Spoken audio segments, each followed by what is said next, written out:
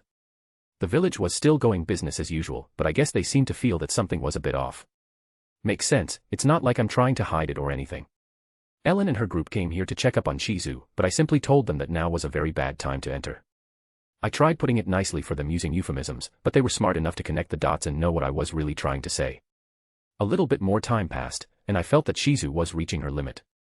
She was desperately hanging on so she could tell Rimuru about her students and about Leon Cromwell. And then it happened. Rimuru ate her. It was kind of weird. A moment as sad as this, and it happened just like that. There wasn't any kind of notice or anything like that that showed Rimuru ate Shizu, at least until he came out himself. The world went on as usual. I saw Aragerd come up with the clothes for Shizu. Ah, Miss Pendragon. You're still here for Shizu.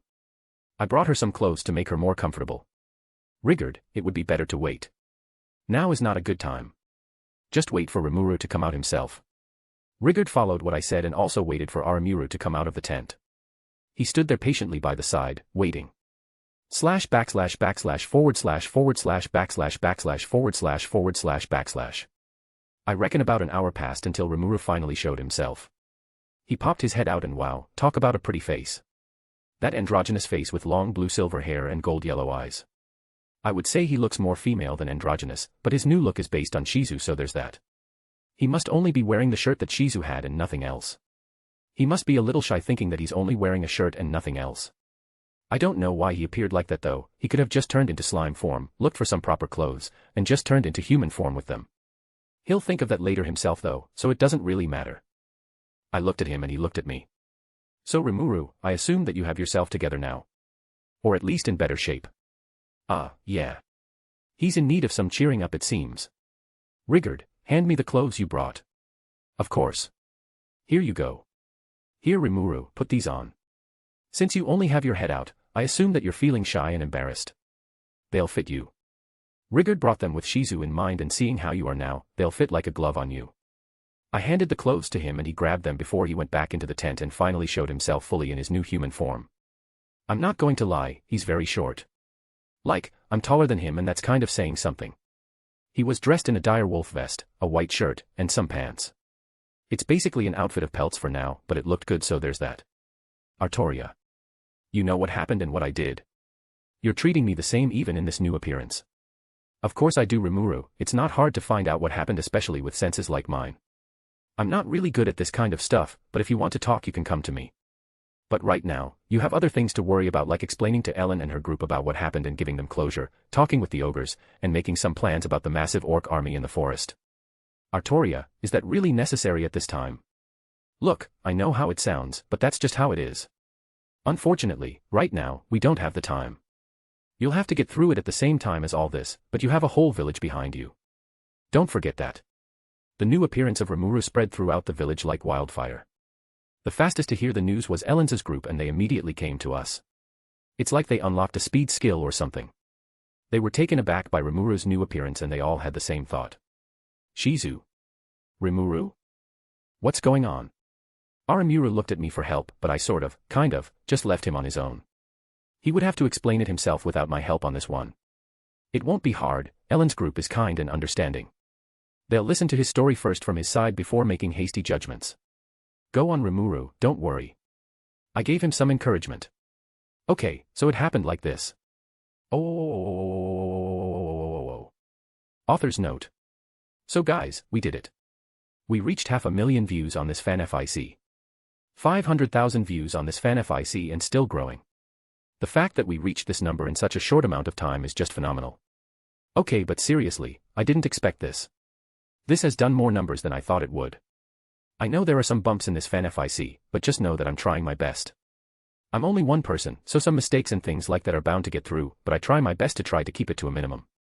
But even with all that, the support I've seen with the views and power stones helps to keep me going and at least know that I'm doing good enough for people to want to take their time to read this. I do this as a hobby and I'm an amateur at this, but did you know that the word amateur has origins in the Latin word amateur? That word means lover and the word amateur was later adopted into French for someone who does something just for the love of it. There's a little more to it than that, but that's the gist of it. You could say that I'm doing it for the love of the game. Hopefully you learned something new today. Once again, thank you. Belly 4L out. Chapter 22, Chapter. Rimuru explained the situation about what happened with Shizu. Ellen and her group were radiating with sadness hearing the story and her final fate, but at least they were able to get closure, which some people aren't lucky to get. Ellen and her group got together and thanked Shizu for everything she did for them for the short time she was with them, with Rimuru acting on her behalf for them. It was a nice moment between them, but I sort of felt a little out of place since I wasn't really with them the whole time they were here, especially with Shizu. Rimuru told them to stay for a few more days so they could get better gear since what they had was complete trash, as Rimuru said. His words, not mine. Even though it is kind of true, what can I say though, the truth hurts most of the time. So they stayed for a couple more days until Kaijin finally made all the gear for them. They went from looking like cosplay wannabe adventures to looking like proper fully equipped adventures. Ellen got a new robe and staff and finally looked like a proper mage. Kavil got his new-looking dark blue metal armor and Jido got some new leather armor that was lined with dire wolf fur. They're getting closer to step 1 of adventuring. Looking cool. Do the dire wolves shed that much fur or do they allow themselves to get their fur cut off a little bit? I don't really think it matters. I don't see them making a fuss or getting angry or anything like that. So, there's no point in thinking about it. We said goodbye to them and we were finally free to address other issues. Mainly the ogres for now and then the orcs. They've been hanging out and about and they were looking well. Some have helped in making some new homes for themselves. It looks like there won't be a problem actually. They've looked to have sorted it out themselves. The chief must have been able to convince his son to accept it. I don't know, but I assume he must have been given a good OL talking to. That always worked on me from my dad, so who's to say it won't work with him? It might be good, but I know what to do to finally seal the deal and really get them loyal to us. Let Aramura give them some names and then they'll get really happy and then they'll fully embrace living here. ///// // I was making my way to where Rimuru was. He was getting better really fast and he was no longer sort of projecting his sadness. Hey, Aramuru, how are you feeling right now? Oh, Arttoria. It's nice to see you here. I'm feeling good right now, just thinking about what to do in the future. I'm worried about those orcs you mentioned. What are we supposed to do against all of them? Rimuru, did you forget that we have some new residents who are kind of strong? And trust me when I say this. When you name them, it's going to get very fun. I started smiling and imagining a few hundred Kijin wreaking absolute mayhem on the Orc Army. Arttoria, you seem a little scary with that smile. Also, didn't you say not to name them for now? Sorry about that, I got a little carried away thinking of something that wasn't possible right now. Just name a few of them for now and trust me when I say that we'll be set for the upcoming battle. We won't even have to fight ourselves. That's kind of reassuring coming from you. You make it sound easy. It kind of is that easy, I'm just telling you to name them. From then on, just send them out there and let them do what they're best at. Could a few named ogres really take on that many orcs though? Rimuru. You have no idea the power that is available at your disposal. Not only the ogres but yourself as well. Have more confidence and stop underestimating yourself. I've told you this before. Yeah, but being a leader is hard. I feel like I'm going to make many mistakes. Rimuru, that is only natural. In fact, it's best you make mistakes right now this early on. And remember this Rimuru, it's smart to learn from your mistakes, but it's smarter to learn from the mistakes of others. Be aware of the people around you and pay attention to them. Aramura was just staring at me as if he was starstruck from meeting a famous celebrity or idol or something. Again, I don't understand why you're not the leader. You know what, if you don't want to be leader I'll make you my wise man. Or would it be wise woman? Rimuru, that is just some common sense I told you. Nothing really that deep. That doesn't sound like any common sense I've heard. What kind of people did you surround yourself with then? What's that supposed to mean? Nothing. Anyway, come on, cheer up. You're not in this alone. You just got a human form, right? Why not celebrate or something? I'll think about it. // /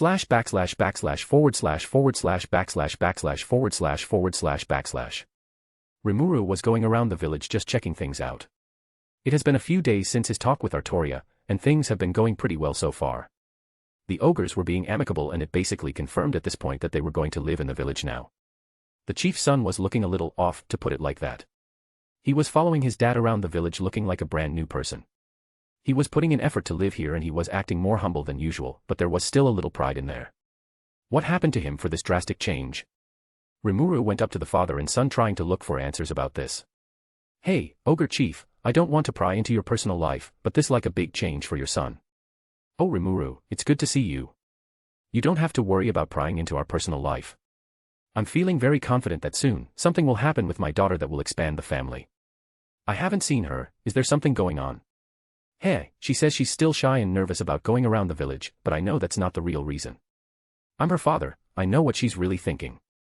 The chief just stood there thinking a little too hard about the future. He was smiling blissfully as if he was having wonderful thoughts. You good there? Yes. Yes, I am.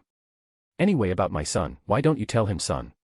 His son just looked away, clearly embarrassed. If it wasn't for his red skin, you would have been able to see his face that was red in embarrassment. I'd rather not talk about it. Well, since he doesn't want to, I'll tell you. It was kind of simple really, me and his mother encouraged him to change for the better. Just some tough love. Poor him.